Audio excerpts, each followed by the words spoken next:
Saúdo a todos com a paz bendita e maravilhosa de nosso Senhor e Salvador Cristo Jesus. Tome sua Bíblia, por favor, no Evangelho de Lucas, capítulo 9, no verso 41. Lucas 9, 41, diz assim a palavra de Deus: Ó geração incrédula e perversa, até quando estarei convosco e vos sofrerei? Ó geração incrédula e perversa, até quando estarei convosco e vos sofrerei? Um pouquinho mais adiante, Lucas capítulo 18,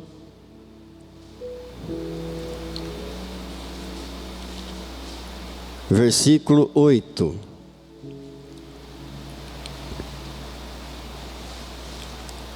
Lucas 18, verso 8. Digo-vos que depressa lhes fará justiça. Contudo, quando vier o Filho do Homem, achará porventura fé na terra? Digo-vos que depressa lhes fará justiça.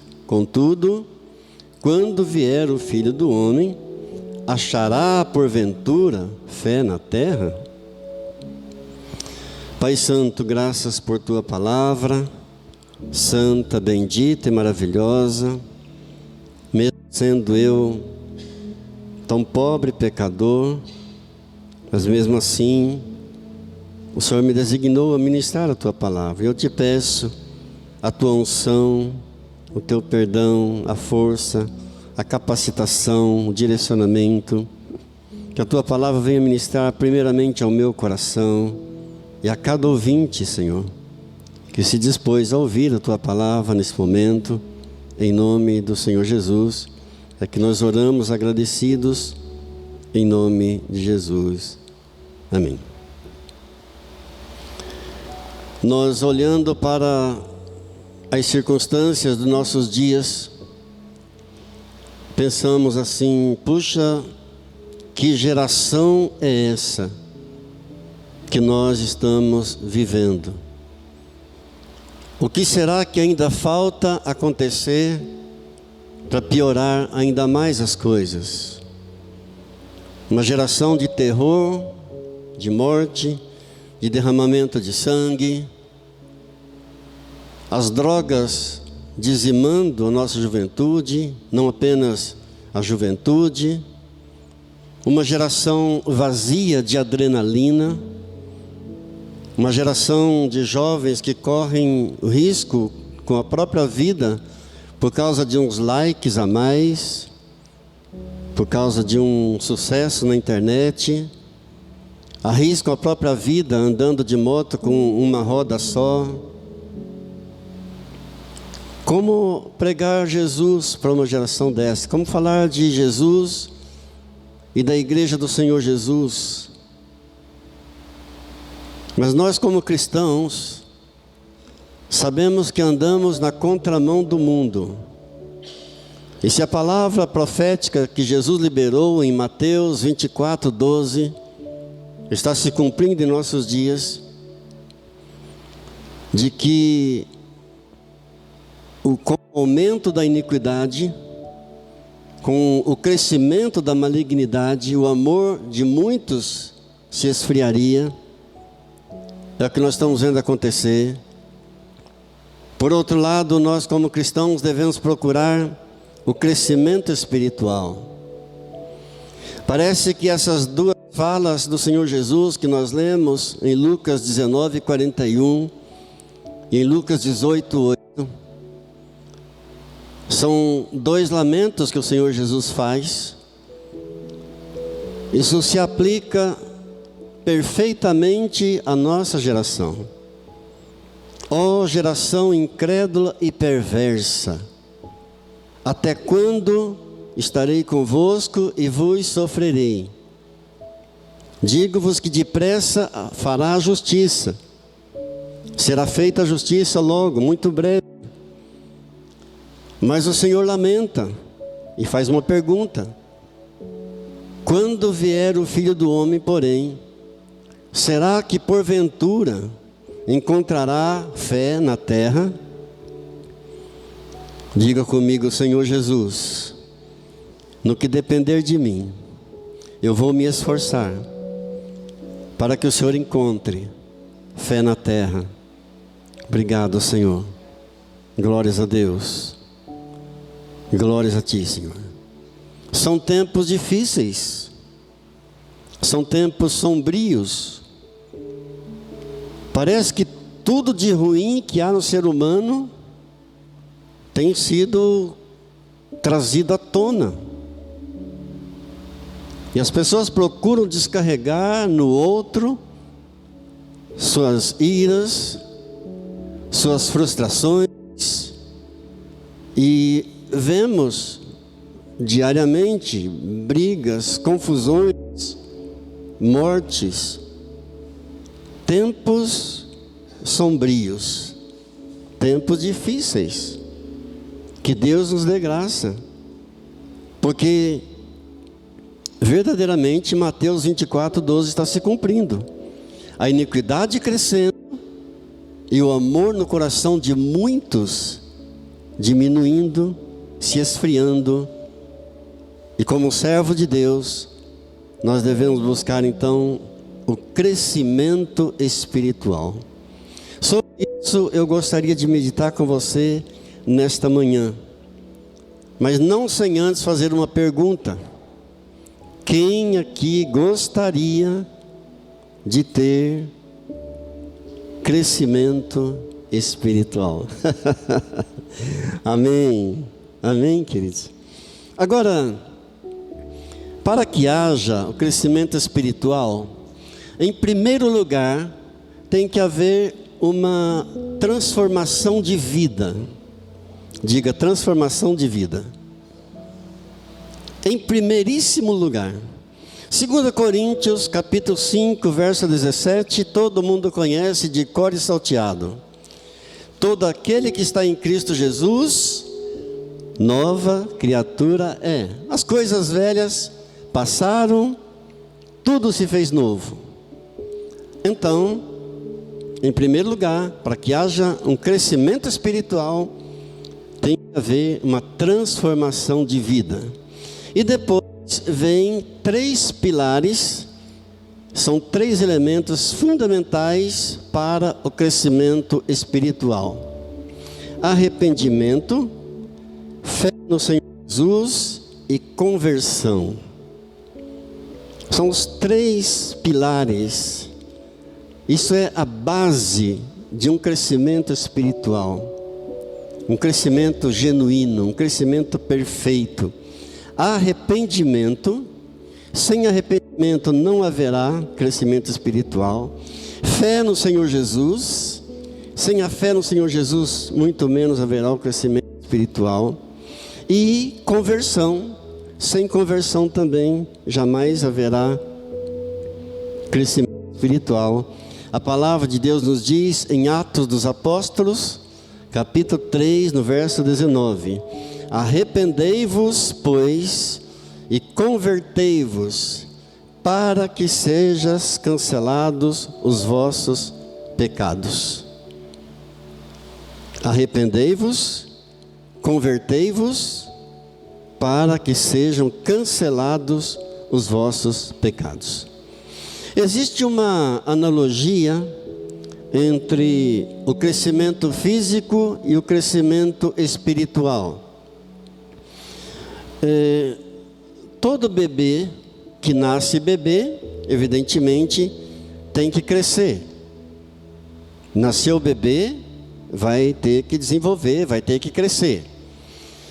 Foi esse crescimento que Nicodemos não entendeu, lá em João capítulo 3, quando Jesus explicou para ele que ele teria que nascer de novo. Ele então perguntou ao Senhor: mas como assim? Pode, porventura, o homem, já sendo velho, voltar ao ventre materno e nascer novamente? E Jesus então disse: não. É preciso nascer da água e do Espírito. Ou seja, é preciso nascer de uma ação do Espírito Santo e da palavra de Deus. Nicodemos não entendeu o que Jesus quis dizer com esse novo nascimento. Então existe essa analogia, essa comparação entre o crescimento físico com o nosso crescimento espiritual. Agora, qual é o crescimento espiritual verdadeiro, genuíno? Qual é o crescimento espiritual padrão, real? Ele está em 2 de Pedro, capítulo 3, no verso 18, que eu vou ler para você, que diz assim: antes, crescei na graça e no conhecimento de nosso Senhor e Salvador Jesus Cristo, a Ele glória, agora e para toda a eternidade. Esse é o modelo, esse é o crescimento genuíno, esse é o crescimento sadio, real. Crescei na graça e no conhecimento de nosso Senhor e Salvador Jesus Cristo. A Ele a glória, agora e para toda a eternidade. Amém. Então, crescer na graça e crescer também no conhecimento. Na mesma proporção em que se cresce na graça, deve-se crescer também no conhecimento. Na graça, você experimenta o mundo de Deus. No conhecimento, você conhece um pouco mais do mundo de Deus, das coisas de Deus. E qual é o início do crescimento? Porque tudo tem um início, e o início é fundamental. Se você vai construir uma casa, por exemplo, sem uma estrutura, certamente vai dar problemas lá na frente. Pode ser uma casa muito bonita, mas se não tiver estrutura, com certeza vai dar problema. O início é fundamental. Qual é o início do crescimento espiritual? O que é preciso para o crescimento espiritual? Também 3 coisas: oração, meditação na palavra de Deus e comunhão com os irmãos. Diga: oração, meditação na palavra e comunhão com os irmãos. São 3 elementos fundamentais para o crescimento real, para o crescimento genuíno. São elementos básicos para um excelente crescimento. E quem não está disposto a assumir esses 3 elementos, nunca terá um crescimento espiritual. Quem não estiver disposto a assumir a leitura da meditação na palavra, a oração e a comunhão com os irmãos, fica um cristão mediano, não cresce. Será sempre um cristão razoável. Está salvo, vai para o céu, mas não tem crescimento espiritual. Agora, existe um texto maravilhoso que contém todos os elementos para um crescimento espiritual genuíno, real, verdadeiro.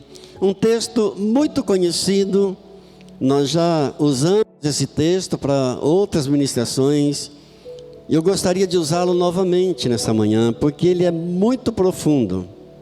Então gostaria que você abrisse comigo, por favor, na carta de Paulo aos Colossenses, no capítulo 3.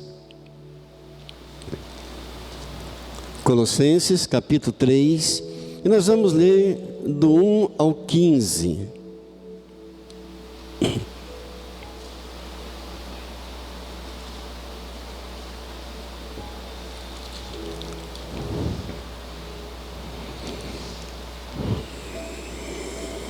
Amém? Acharam? Colossenses 3, verso 1.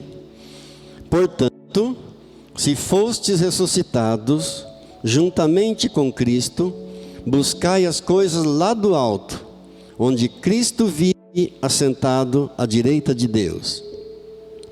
Pensai nas coisas lá do alto, não nas que são aqui da terra, porque morrestes, e a vossa vida está oculta juntamente com Cristo em Deus.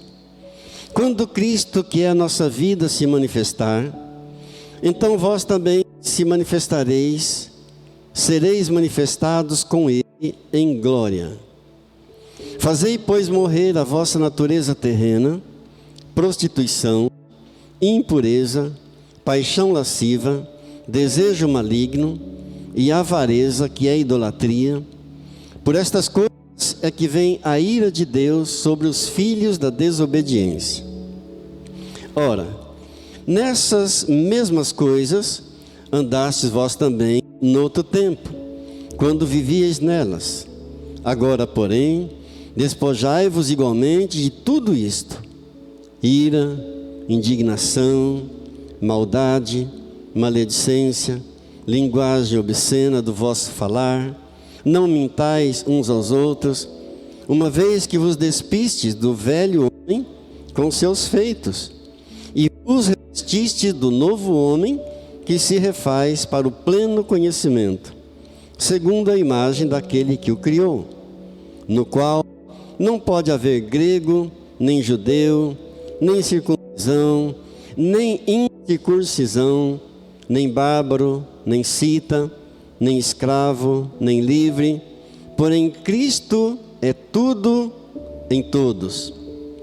Revesti-vos, pois, como eleitos de Deus, santos e amados, de ternos afetos de misericórdia, de bondade, de humildade, de mansidão, de longanimidade.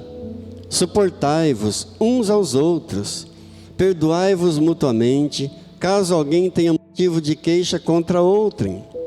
Assim como o Senhor vos perdoou, assim também perdoai vós. Acima de tudo isto, porém, esteja o amor, que é o vínculo da perfeição. Seja a paz de Cristo o árbitro em vosso coração, a qual também fostes chamados em um só corpo, e sede agradecidos. Aqui está todo o processo de um crescimento genuíno, de um excelente crescimento espiritual.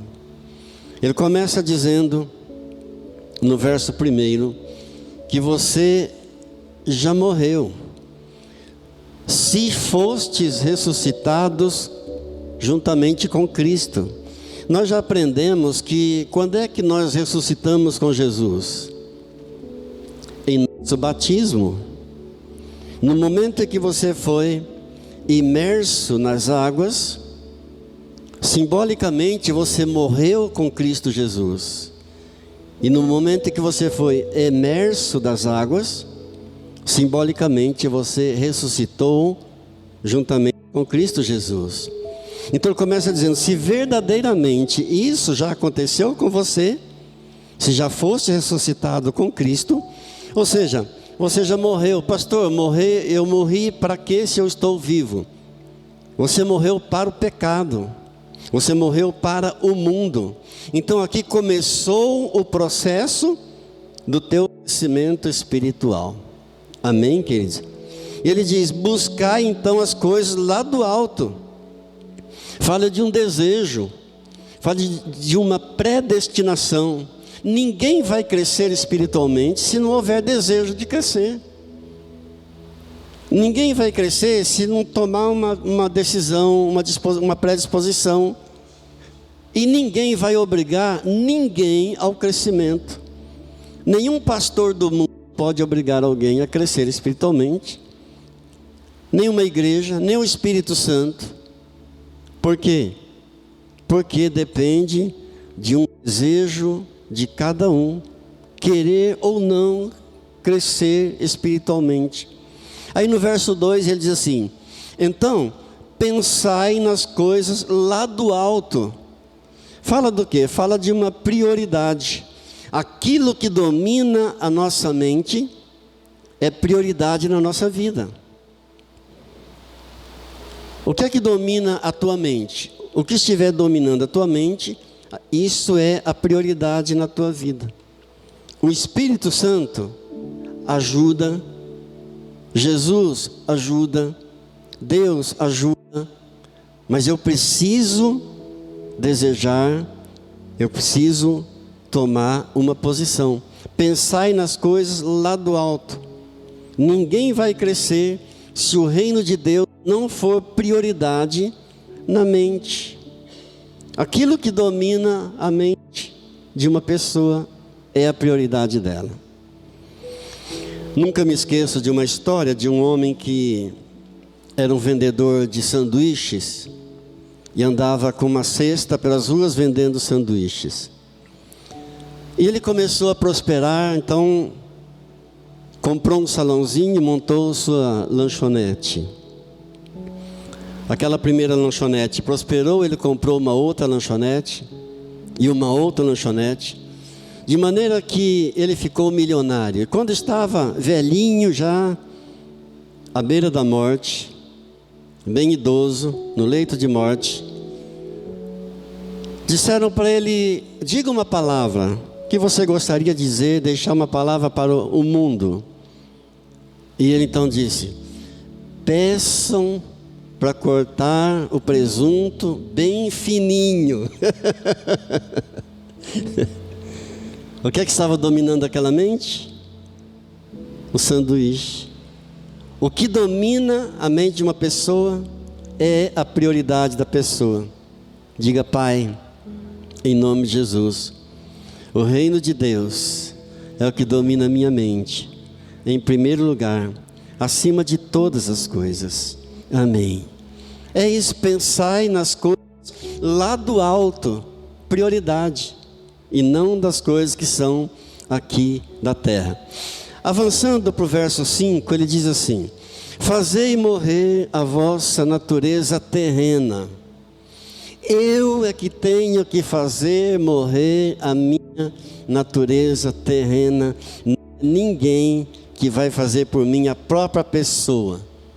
Eu repito que o Espírito Santo ajuda, a igreja ajuda, Jesus ajuda, o pastor ajuda, Deus ajuda, mas é uma tomada de posição pessoal. Eu que faço morrer a minha natureza terrena, a minha natureza humana. E quais são elas? Prostituição, fala do quê? Pornografia, vícios, manias, que mais? Desejo maligno é aquilo que atrai a pessoa com uma força maior. O que atrai você com uma força maior? Desejo maligno. Avareza, que é idolatria. Aliás, o dinheiro é a única coisa na Bíblia que nós vemos comparada com a disputa com Deus no coração do homem. A única coisa na Bíblia que disputa com Deus o coração do homem é o dinheiro. Porque lá em Mateus, capítulo 6, do verso 24, a Bíblia diz assim: ninguém pode servir a dois senhores. Por quê? Ou há de aborrecer-se de um e amar o outro, ou se devotará a um e desprezará o outro. Não podeis servir a Deus e às riquezas. Então a Bíblia está dizendo: não tem como servir a dois senhores. Ou vai amar a um, odiar o outro, ou vai se devotar mais a um e vai se aborrecer do outro. A pessoa se torna egoísta. A pessoa se torna miserável quando o dinheiro domina a mente e o coração. Então, no verso 8 ele vai dizer: despojai-vos, dispa-se disso. Fala de jogar fora, de tirar. Ira, indignação, maldade, maledicência, linguagem torpe, palavras obscenas, linguagem de mentira, coisas inúteis, infrutíferas. Despir dessas coisas, arrancar os defeitos e plantar virtudes. Ainda no verso 8 está dizendo, então está dizendo assim, analise o que é que está impedindo o teu relacionamento com Deus, o que é que está impedindo o teu crescimento com Deus. Tem algum bloqueio?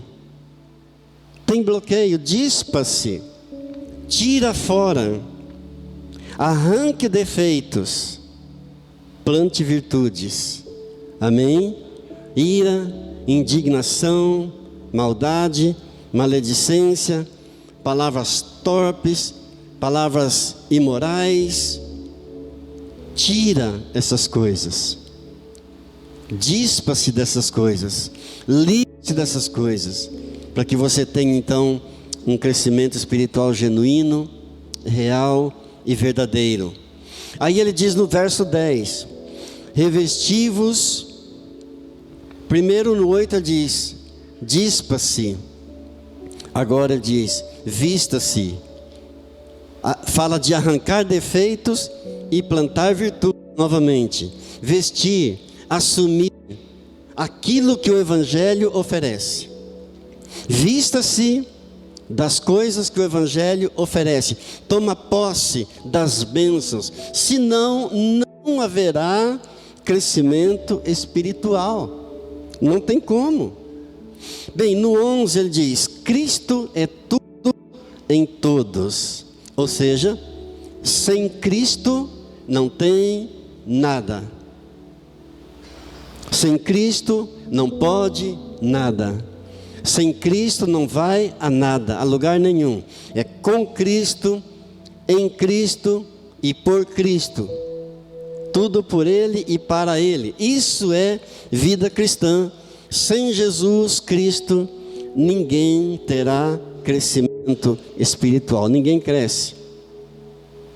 Muitos pensam que há uma maneira de crescer espiritualmente obedecendo as normas de uma igreja, regras. E tem igrejas que têm um monte de doutrinas.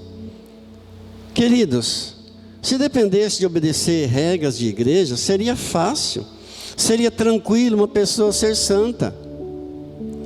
Não teríamos que abrir mão de nada, não teríamos que renunciar a nada. Devemos respeitar, honrar as doutrinas de qualquer igreja, mas não é meramente obedecendo essas doutrinas que trará o crescimento espiritual. E muitos pensam que é. Certa vez eu fui convidado a pregar em uma igreja, e eu sabia que lá tinha que usar terno, paletó e gravata. Eu fui, mas me esqueci da gravata. E estava uma noite muito quente.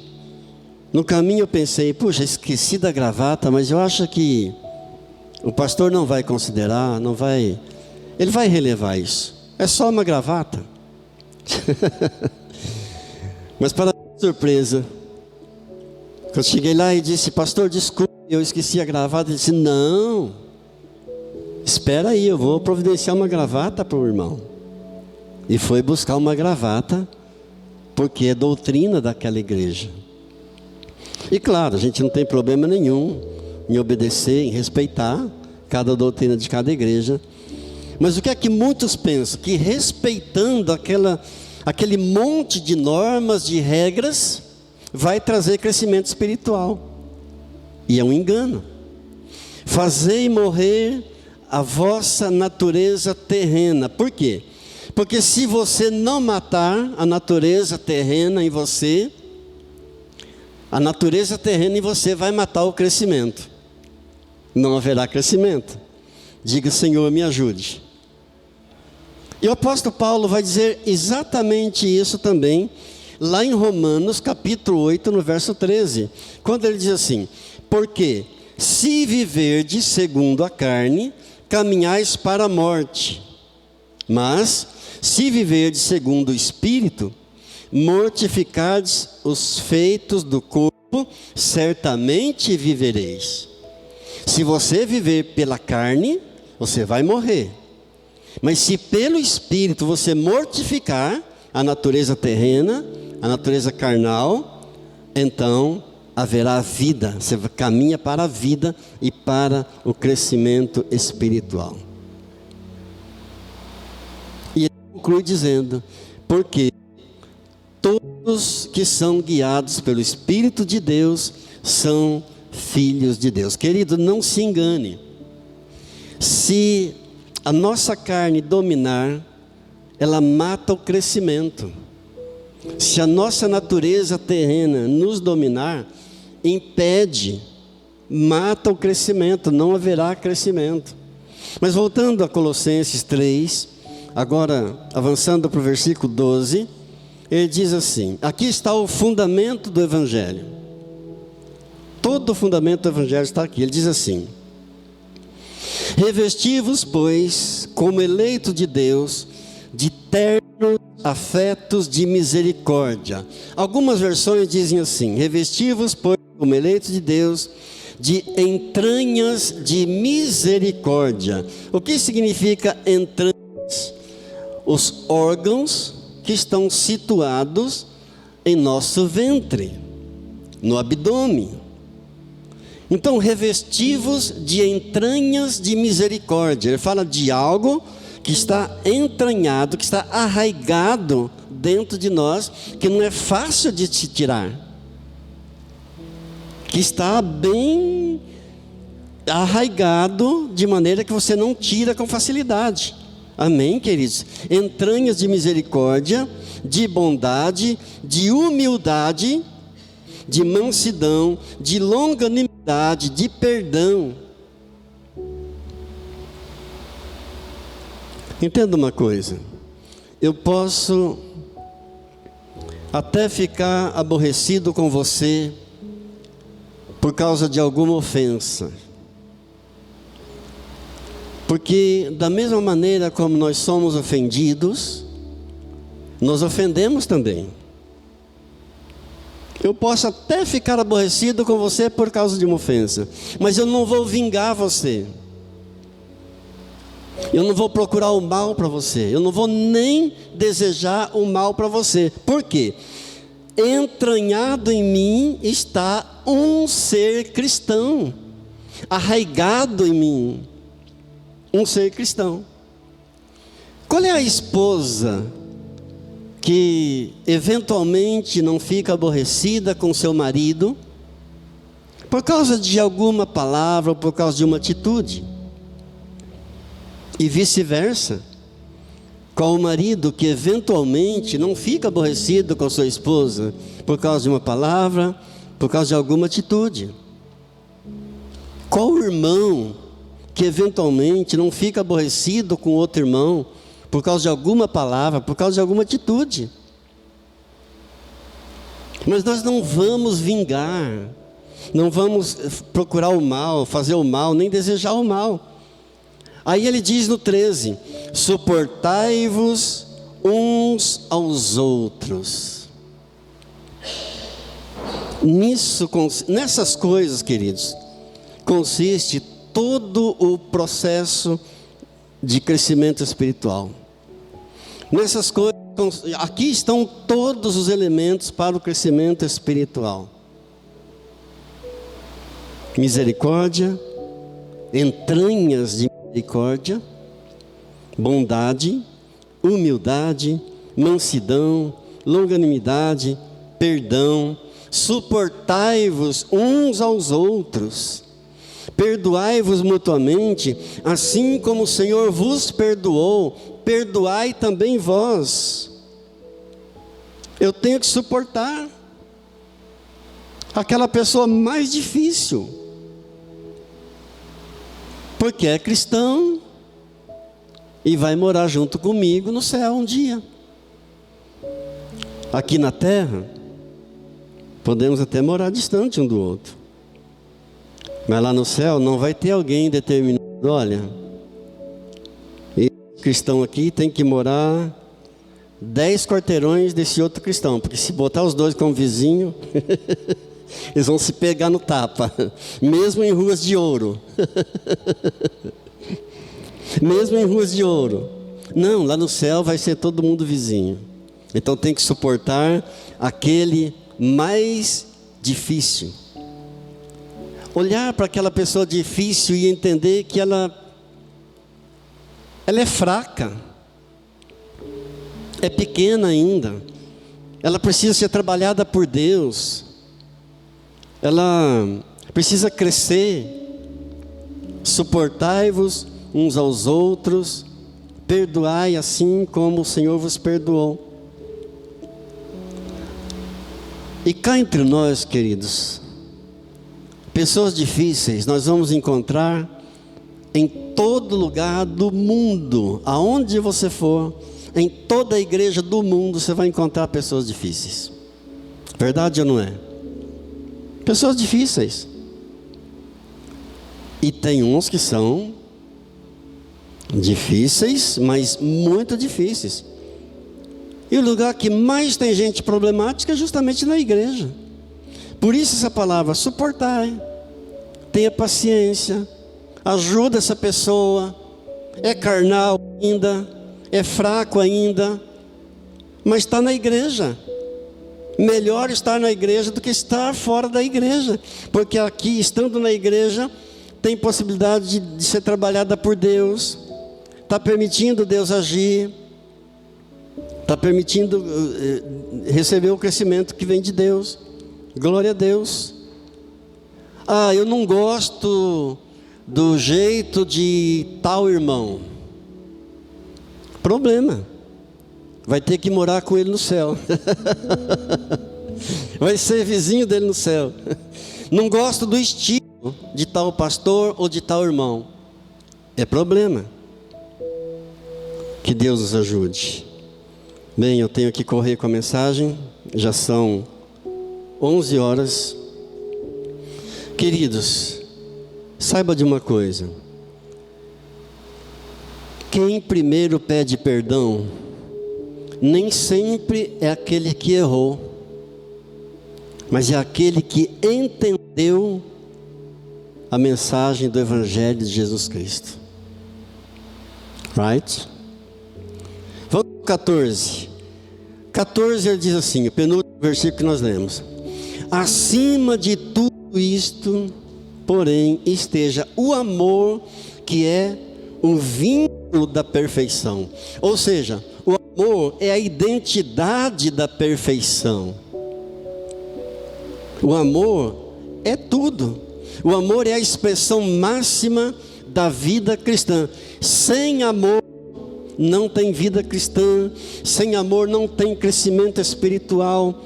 O amor é a expressão máxima do caráter de Deus. Quem não ama não tem cristianismo. Quem não ama não tem crescimento. É o amor que faz você ceder. É o amor que faz você perdoar. É o amor que faz você relevar o outro, você tolerar o outro, você suportar o outro. Se não houver amor, não vai haver isso, queridos. É o amor que faz você se colocar no lugar do outro. É o amor que faz você sentir o que o outro está sentindo. Que Deus nos ajude. Que Deus nos ajude. Nós precisamos de todas essas coisas aqui. Se é que nós queremos o crescimento espiritual, e eu quero. Então estou clamando, não estou pregando só para você, não vim aqui tacar pedra em ninguém, eu estou pregando primeiro para mim. Eu reconheço que eu preciso de mais de tudo isso daqui, e por isso estou aqui. Amém. E o 15, finalmente ele diz assim: seja a paz de Cristo o árbitro em vosso coração, a qual também fostes chamado em um só corpo, e sede agradecido. Amém. Ou seja, a paz é o sinal da presença de Deus. Tem paz na tua casa? Deus está lá. Tem paz lá no teu trabalho? Deus está lá. A paz é a expressão da presença de Deus, é a garantia, é a certeza, é a confirmação da presença de Deus. Tem paz na igreja? Deus está ali. Tem paz entre os irmãos? Deus está ali. Tem paz no teu coração? Deus está ali. É o símbolo da presença de Deus, é a paz do coração. E a paz de Deus, que excede todo entendimento, guardará o vosso coração e a vossa mente em Cristo Jesus. É a paz de Deus que vai indicar se Deus está presente ou não. Amém? Finalmente, sede agradecido. Gratidão. Reconhecimento. Aliás, o reconhecimento que Paulo começa a falar no verso 1, quando ele diz assim: se fostes ressuscitados juntamente com Cristo. Se verdadeiramente você morreu e ressuscitou com Cristo, haja em você todas essas coisas. Sabe por que você ressuscitou? Porque Jesus morreu um dia no seu lugar. Sabe por que você pode matar a sua natureza terrena? Sabe por que você pode vencer a natureza humana? Porque Jesus deu a vida no seu lugar lá na cruz do Calvário. Sabe por que você pode se despir do velho homem? Porque Jesus te amou primeiro e morreu no teu lugar. Sabe por que você pode se revestir do novo homem? Porque Jesus ocupou o teu lugar na cruz do Calvário. Amém, queridos? Sabe por que você pode se revestir de entranhas de misericórdia? Por causa de Jesus que deu a vida no teu lugar.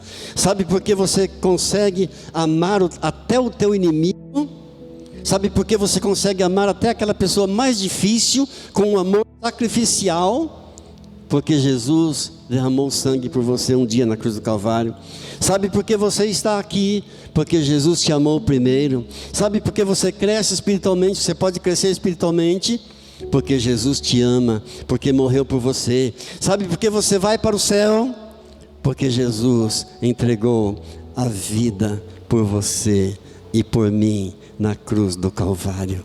A Ele glória para toda eternidade. A Ele a glória hoje e para toda eternidade. Diga graças a Deus, graças a Deus, graças a Deus. Curvemos então nossas frontes. Vamos orar um pouco mais ao nosso Deus e Pai.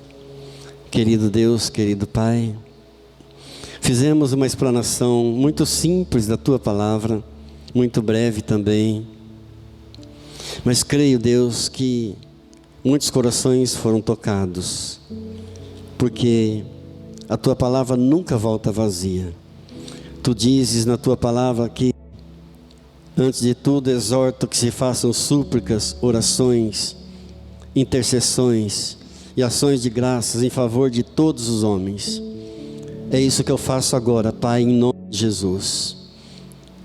Pai, eu faço súplicas a Ti.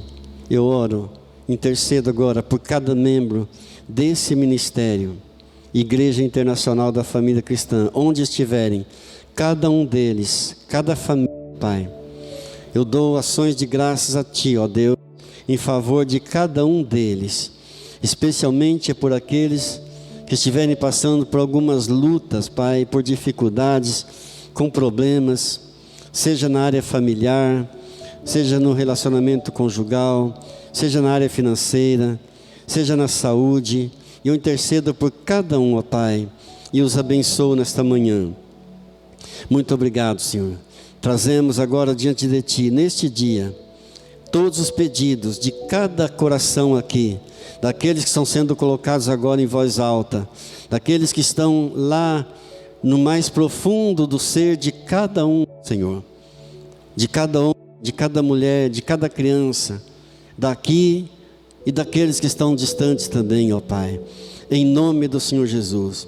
Enquanto nós intercedemos, usamos a nossa fé, crendo que maravilhas o Senhor vai fazer, Pai, crendo que milhares neste momento estão sendo abençoados, Pai, com essa súplica, com essa oração.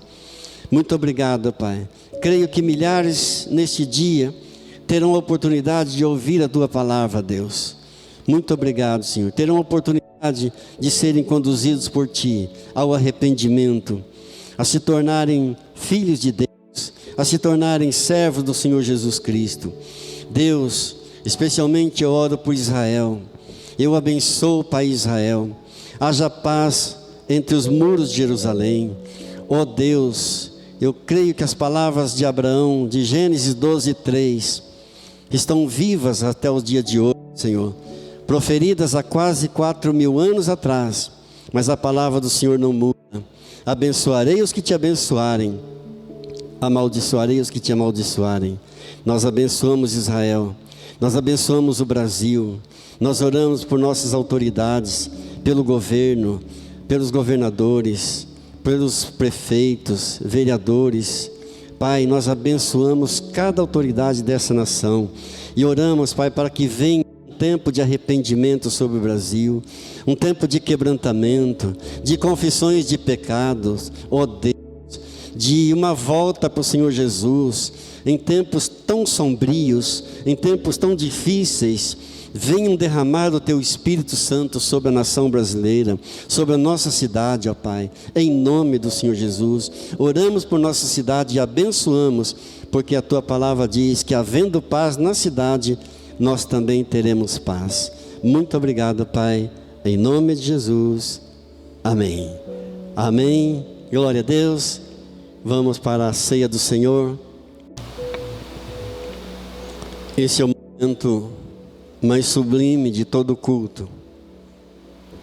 A palavra é o centro do culto, é o alimento, mas o momento da ceia do Senhor é o momento mais maravilhoso de todo o culto, porque eu recebi do Senhor o que também vos entreguei, que o Senhor Jesus, naquela noite em que foi traído, em que foi entregue, Ele tomou do pão, abençoou, partiu e deu aos seus discípulos, dizendo: tomai e comei todos vós, isto é o meu corpo que é dado por vós. E semelhantemente, após cear, Ele tomou também do cálice, dizendo: esse cálice é o cálice da nova aliança no meu sangue. Fazei isso em memória de mim, porque todas as vezes que vocês comerem deste pão, todas as vezes que vocês beberem deste cálice, anunciais a morte do Senhor, até que Ele venha. Pai Santo, em nome de Jesus, todo o nosso ser se volta agora para o Calvário. A cruz está vazia, o túmulo está vazio, mas o trono no céu está ocupado pelo Senhor dos Senhores, Rei dos Reis, a quem tributamos toda a honra, toda a glória, todo o louvor, toda a nossa adoração e toda a nossa gratidão. Ó Pai, em nome de Jesus, eu consagro a Ti o pão, que se torna agora o símbolo do corpo do meu amado Jesus, que se entregou na cruz do Calvário para pagar o preço do meu pecado. Muito obrigado, Jesus. Eu te amo, Senhor. Pai, nós somos gratos a Ti por ter enviado o Teu Filho amado, Senhor, para morrer em nosso lugar. E nesta hora, Senhor, um momento de comunhão, de gratidão a Ti, nós consagramos o vinho simbolizando o sangue do Teu Filho, que foi derramado no madeiro por amor a cada um de nós. E ali Ele nos trouxe a salvação, a vida eterna em Ti. E nós Te agradecemos, Senhor, por isso, Te louvamos e Te exaltamos. Amém. Amém. Examine-se, pois, o homem a si mesmo, e assim coma do pão e beba do cálice, pois quem come e bebe sem discernir o corpo, come e bebe juízo, condenação para si. Como nós não queremos condenação, ninguém quer, Então nós vamos fazer um autoexame, confessar algum pecado que eventualmente não confessamos ainda, e então tomarmos do pão e do cálice. Peça perdão ao Senhor neste momento pelos seus pecados, arrependa-se dos seus pecados. Peça perdão ao Senhor.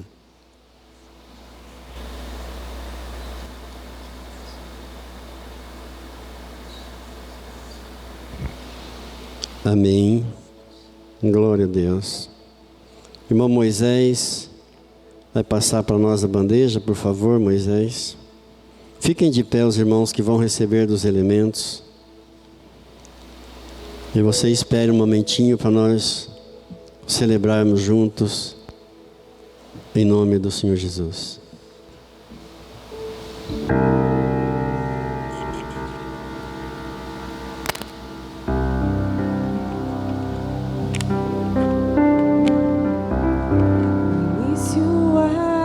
A palavra, com Deus o Altíssimo,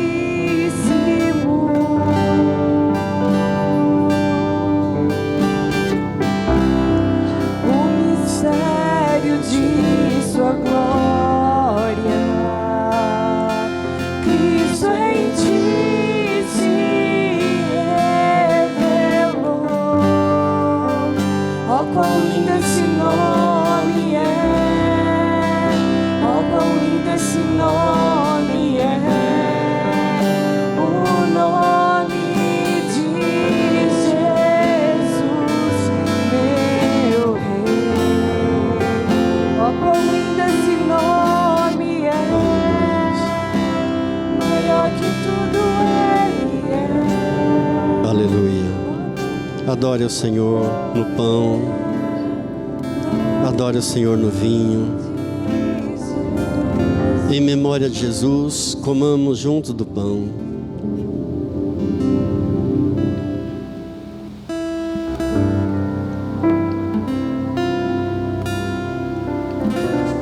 Em memória de Jesus, bebamos do cálice.